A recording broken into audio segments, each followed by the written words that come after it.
നീ തന്നെയാകുന്നു ഞാനും. ശിവോഹം, ഞാൻ ശിവനാകുന്നു, നീയും ശിവനാകുന്നു. നിന്നിൽ നിന്നും വേർതിരിഞ്ഞ് എനിക്കൊരു നിലനിൽപ്പില്ല. നീ എൻ്റെ ഭാഗമാണ്. പ്രകൃതിയിലെ ഓരോ ചരാചരങ്ങളും എൻ്റെ ഭാഗമാണ്. എല്ലാത്തിലും ഈശ്വരമയമുണ്ട്. ഈശ്വരൻ്റെ ഭാഗമാണ് എല്ലാം. ഈ ഒരു ചിന്ത വന്നു കഴിഞ്ഞാൽ നമുക്ക് ആരെയും ആക്രമിക്കാൻ പറ്റുകയില്ല, ആരെയും ചീറ്റ് ചെയ്യാൻ പറ്റുകയില്ല. മറ്റവൻ്റെ കണ്ണുനീർ കാണുമ്പോൾ നമ്മളാണ് കരയുന്നത് എന്ന് തോന്നും.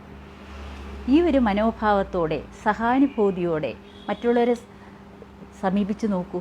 നിങ്ങളുടെ ജീവിതം എന്ത് പോസിറ്റീവായിട്ട് മാറുമെന്ന്. ഒരാൾക്ക് വേദനിക്കുമ്പോൾ അയാളുടെ വേദന നിങ്ങൾക്ക് അനുഭവിക്കുന്നത് പോലെ തോന്നുന്നില്ലേ? ഒരു നാട്ടിൽ യുദ്ധം നടക്കുമ്പോൾ അവിടുത്തെ കുട്ടികൾ മരിച്ചു വീഴുമ്പോൾ നിങ്ങൾക്ക് വിഷമം തോന്നുന്നില്ലേ? അതാണ് ദൈവവും ഞാനും ഒന്നാണെന്നുള്ള ചിന്ത. ദൈവം നമ്മളിലെല്ലാം കുടികൊള്ളുന്നു. അപ്പോൾ